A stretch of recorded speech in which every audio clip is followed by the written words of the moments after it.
Kapag hindi galing Sinay, hindi kay Kitty nga. Hindi tayo 100%. Ay nahiwalay sa Pilipinas. Ako po ay taga-upi ng Mindanao. Tingnan natin kasi maraming fake accounting. Dahil sa ganitong pangyayari, lumitaw ang Filipino Guerrilla Forces na para ipagtanggol ang Pilipino. Ngunit hindi kami basta-basta nakakapasok dahil ang aming tinitignan namin si Captain Dado na sa panahon, gusto-gusto intro. So kung alam po ninyo na hindi nyo po kinakaya ang init ng panahon, bawal po natin pilit dahil meron naman po tayong online na kung saan pwede pa rin naman po tayong sumuport. Siyempre, tama yan. Alam mo naman si Tatay Digong ay na nagkakasakit ang mga mahal niya sa buhay. Tama. So, meron pang isa. Nako. Let's pray together for unity and strength for our nation. Tagalog. Let's pray together for unity and strength for our nation. Kaya siyempre, katulad po ng sinabi niya, isang napakalaking puwersa or isang napakalaking paraan ng pagdadasal para sa ating Tatay Digong. So tayo pong lahat ay dapat magkaisa. Yes, yun ang talagang bakay natin kung bakit nandito tayo ngayon. Katulad ka ng sabi ng ating title kung bakit tayo lahat ay nandito, I bring him home a prayer for Tatay Digong. Parang pangalan kasama sigawan. Let's bring home Tatay Digong. Tama? Okay, huwag na natin patagalin para lalo kayong magising. Palakpakan naman for DJ Koki!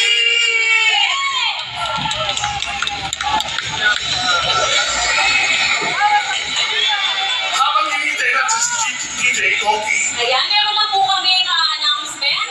Meron pong nakita dito na driver's license kay Sir John Lowell Colminar, Sangat. Kung nasaan man niyo si Sir John Lowell Colminar, Sangat, maaari po kayong pupunta sa sa mga security po namin dito para kunin ang inyong lisensya. Dahil wala na pa yung sasakyan nyo, lisensya na lang. Opo. Maraming salamat sa once again. Check. DJ Koki! Check. 1, 2, 1, 2, 1, 2. Check. Check. Kamusta po kayong lahat? Mainit! Magpapapilan din ako sa araw. Para pare-pareho tayo mainit. Okay, ako nga po pala si DJ Koki. Kung napapanood nyo, galing ako sa isang programa kung saan namimigay ng mga papremyo, ng mga cellphone, at ng jacket. Alam nyo ba kung bakit ako nandito ngayon? Kasi, katulad nyong lahat, sinusuportahan ko, minamahal ko, at tumitindig ako para kay Rodrigo Roa Duterte! Duterte! Votas Duterte! Duterte! Bring him home! ICC!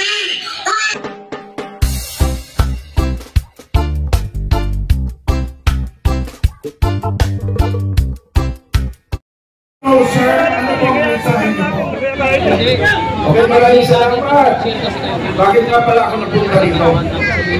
Napunta ako po dito, pinadala ako ni Kapitan General Clemente alias Dado. Ay, nakataan siya! Kilala niyo po ba? Kilala niyo? Simulan natin ang pag-uusap at kabutihan ng ating bansa. Magkaisa tayo! Magkaisa ang Pilipino! Tama! Alam niyo mga kaibigan, bakit tayo nagkaganito? Bakit? Bakit tayo nagkaganito? Dahil nga sa panahon namin ni Pangulong Marcos Sr. bumalik ngayon na mas malala. Sa totoo lang, ako ay nakapagtanggol ng Marcos Sr. Pero ngayon, ako Isang Pilipino na lumalaban sa administrasyon ngayon para sa kalaman ng lahat. Ako ay tumulong sa campaign na para lang makabawi ang Marcos. Ngunit, ginago ang sambayan ng Pilipino. Alam nyo ba yun? Alam nyo ba? Nang dahil si Marcos mga junior, magkawatak-watak ang Pilipinas. Ang Pilipinas, ang lupa ng Pilipinas, maghihiwalay-hiwalay pag hindi tayo nagkasundo-sundo. Dapat, sa totoo lang mga kaibigan, ang Mindanao, yung sinasabi ko noon at sinasabi ko ngayon, Galing yung Simenay? ayaw ko. Kapag hindi galing yung Simenay, hindi tayo 100%. Ay nahiwalay sa Pilipinas. Ako po ay taga-upit sa Mindanao. Tignan natin kasi maraming fake account eh. Nang dahil sa ganitong pangyayari, lumitaw ang Filipino Guerrilla Forces na para ipagtanggol ang Pilipino. Ngunit hindi kami basta-basta nakakapasok dahil ang amin, tinitignan namin si Captain Tado na sa paligid natin satellite view. Ano ba? Alam niyo po ba yung satellite view? Tinitignan niya ang sitwasyon ng buong bansa na sana tayo ay magkakaisa. Sana tuloy-tuloy tayo sa pagkakaisa. Pwede ba yan? Pwede ba pagkakaisa? Okay. Sa mga kababayan ko, magkaisa tayo. Sana Pilipino, hindi tayo magkawatak-watak. Isang Pilipino. Maraming salamat. Pilipino Guerrilla Forces. Nagtatanggol sa inyo. Duterte yan! So check natin guys. Ngunit, ang kanilang mga saloobin, maya-maya ay pakikinggan po natin muli. Tingnan natin kung totoo yung sinasabi na makakauwi na si Tatay Duterte. Iuuwi pa lang. Iba kasi yung uuwi sa iuuwi. Hindi na natin yun ang pag-iinterpretahan. Alam naman natin, iniibig natin. Iba kasi yung iuuwi sa iuuwi. Okay, sige guys. Tawag ng coverage ng ating prayer ngayon para sa ating Tatay Digong.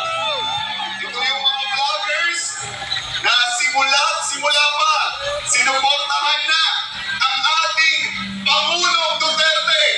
Kung sinisiraan ng mainstream media si Pangulong Duterte, nandyan naman ang mga vloggers para ilabas ang katotohanan. Sa mga sandaling ito, mamaya, marami pa tayong magsasalita dito sa inyong harapan, lalo na ang mga pinagkatiwalaan ni dating Pangulong Rodrigo Duterte, mga senatoriable sa ilalim ng PDP laban, magsasalita din sila mamaya dito sa entablado. Pero bago mo na yan, tuloy-tuloy natin na idalangin. Dapat nating idalangin ngayon, lalo na ang pagbabalik sa ating dating Pangulong Rodrigo Duterte dito sa Pilipinas.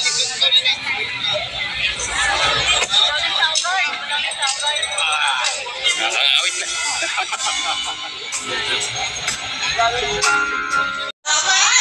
Sige nga, subukan nga natin kasi iba may dalang mga payong. Ang gagawin natin, itataas yung mga payong ng ilang beses habang sumisigaw.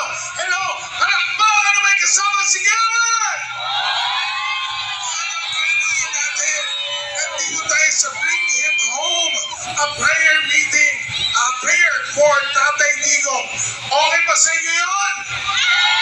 Okay ba sa inyo yun? Ako, kailangan mapuno natin lahat ang mga upuan dito. Kailangan maging masaya ang ating tagpo ngayong araw na to. Tama ba? Marami po kami nilisda para sa inyo.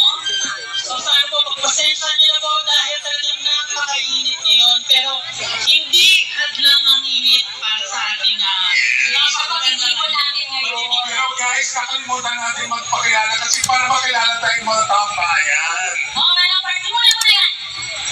Ito mo. Okay na hapon po sa inyo. My name is AJ.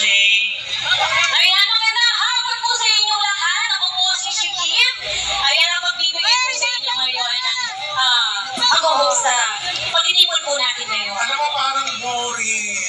Oo, Para paano? nakakataman, kung magpapakilala tayo, dapat kapag nagpakilala kami, palakpakan at sigawan din. Sigawan ulitin natin. Magandang hapon! My name is AJ! Magandang hapon, sumigaw lahat ng nagmamahal kay Tatay Digong. Ako po si Chiquin. Hello po! Wow, ang liit. Ay, Kaya sa hello mo, walang palakpakan na may kasama sigawan na. Hello po! Ako po, nagmamahal din kay Digong. Dax Martin! Kami ang magbibigay kasiyahan sa inyong lahat. Pero bago ang lahat, babasaan ko lang muna kayo ng mga do's and don'ts natin. Ayan, yung mga dapat at mga hindi dapat natin. Makinig pong mabuti, ha? Okay? Makinig lang mabuti.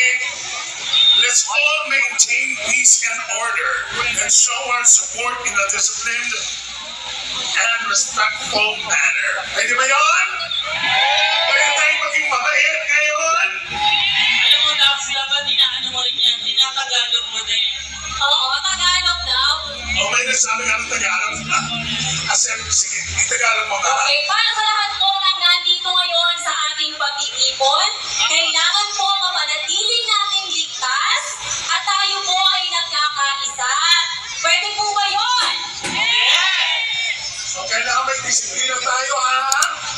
And, ito sa English, ha? Follow the instructions of event marshals and security personnel at all times. Naku, kung may nakikita po kayo, syempre, ang mga marshals po natin at ang mga security po natin na naka-uniforme, dapat po sinusunod po natin ang bawat